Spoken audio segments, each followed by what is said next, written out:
autoriteiten een spiegel voor houden. Dat is waar de vastelovend precies voor bedoeld is. En hij in de buitencup van 2023, dat de buitenroutinier Vernaus Oetremund voor alles van.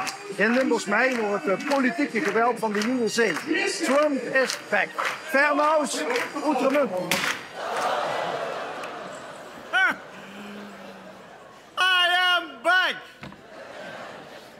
Ik wil me hier even introduce myself.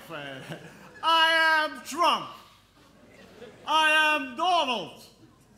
Donald Adrianus Trump. Ik ben geboren in Connecticut. Yes, that is in America.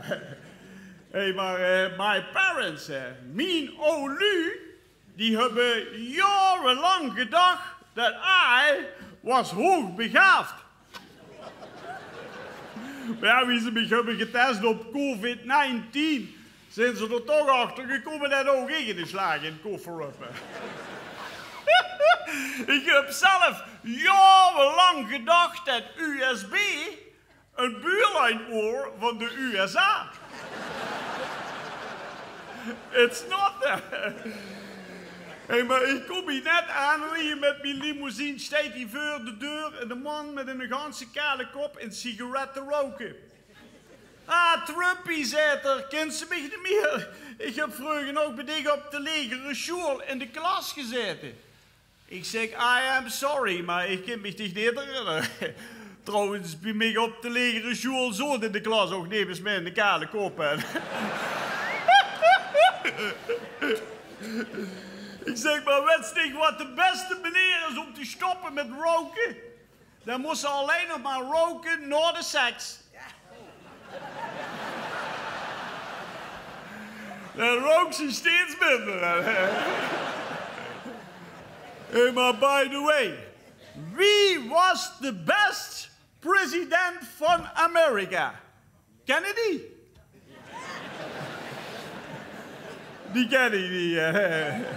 Hey, maar after my job as president, ik zag Amerika, bye bye, Biden. Yes, ik ben verhuisd naar het nieuwe Amerika.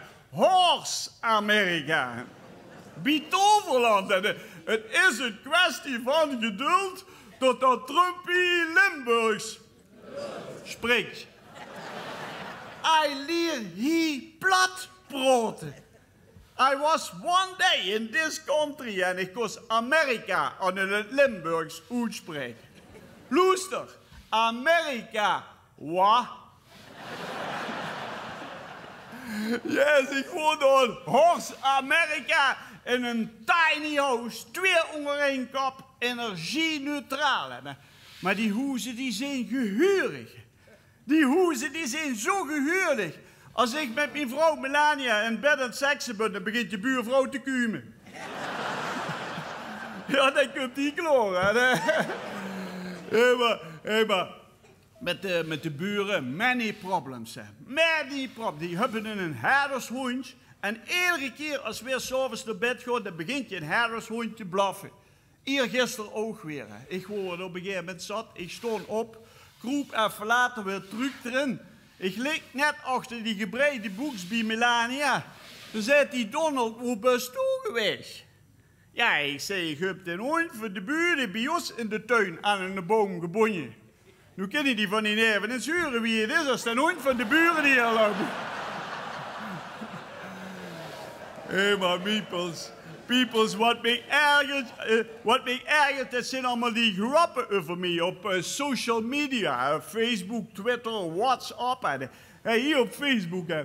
Waarom heeft Donald Trump na de seks altijd zo'n rode ogen? Daar heeft mijn vrouw Melania ook nog op gereageerd. Ze schreef, dat komt door mijn pepperspray.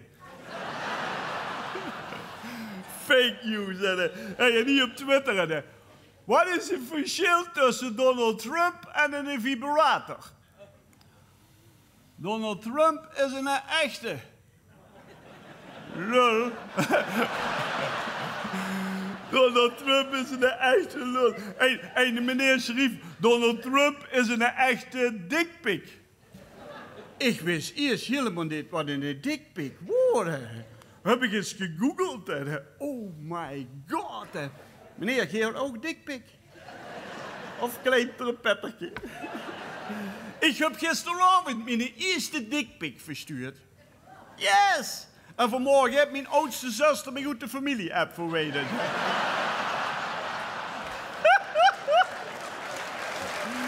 Thank you very much. Hey, trouwens, wat vind je hier van mijn vrouw, Melania? My first lady. Fake news, said he. She is not my first lady. Ik heb Melania leren kennen bij de golfclub. Yes, I grabbed her gelijk bij de pussy. Het was gelijk hole in one. Zegt Melania, zegt ze, ik heb wel een klein probleempje. Ik zeg, wie outschatst dich mich? Dan zegt ze, als ik kijk naar die horen, 27, die gezicht 38, die figuur, ik denk 49. Ik zeg, thank you voor de compliment. Nee, zegt ze, wacht eens even, ik moet alles nog bij elkaar optellen. Hé, maar ons first date, we hadden afgesproken in een restaurant. Ze stelde zich ook netjes voor. Ik ben Melania, ik ben 27 jaar en ik ben nog maagd. Heb ik wel heel verbaasd gekeken, begint ze te lachen, zegt ze, grapje, ik ben 47.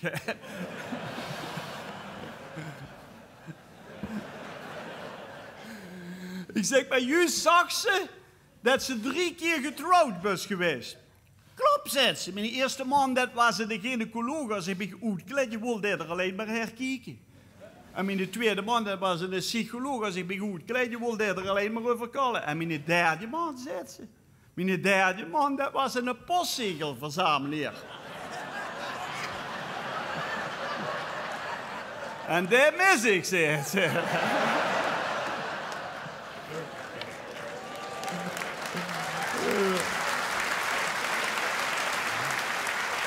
Hé, maar vrij snel. Nou, ons first date zijn we toen getrouwd. Ik kom naar de broerlof in de bruidssuite. Doe me gelijk de pantalon uit en geef die aan Melania. Ik zeg, past die eens? Heel verbaasd trekt hij die boeks aan en zei, Donald, die boeks die past me niet. Ik zeg, onthoud dus goed dat ik hier in huis de boeks aan heb. Even later geeft Melania mij haar slipje en zegt, past dat eens? Ik wil dat gelijk aantrekken. Ik zeg, joh, maar Melania, ik kom niet in die onderbroekje. Juist, schatje, zegt ze. En als die houding niet verandert, dan blijft het ook zo, hè.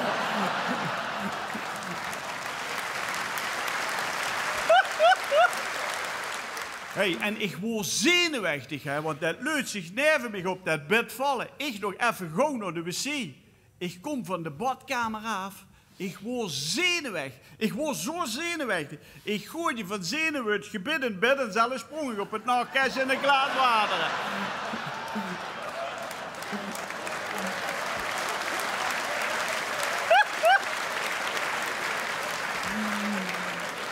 Zie ik daar een foto staan van een man in een matrozenpakje. Ik zeg, is dat jouw brother? No, zegt ze, dat ben ik voor de operatie. Hé, maar je hebt natuurlijk al in de gaten dat ik niet de echte Donald Trump ben. No. Ik ben een stand-in, een lookalike en alles wat Donald niet deed, dat leurt mij doen. Kijk, dan gaat nog eens de vrouw Melania en schat wilt en moet ik altijd naar Miami vliegen. Dat is gewoon zo. En ik weet niet of je met die fraude, met die stemmen, dat is natuurlijk ook allemaal misgegaan. Maar de bestorming van het Capitool, daar heb ik voor gezorgd. En als jij nu vanavond niet op mij gaat stemmen, dan wil ik u toch nog één goede raad metgeven, want I gonna make de vastelavond hier in Limburg we're great again. Thank you very much. Thank you. Thank you very much. Thank you.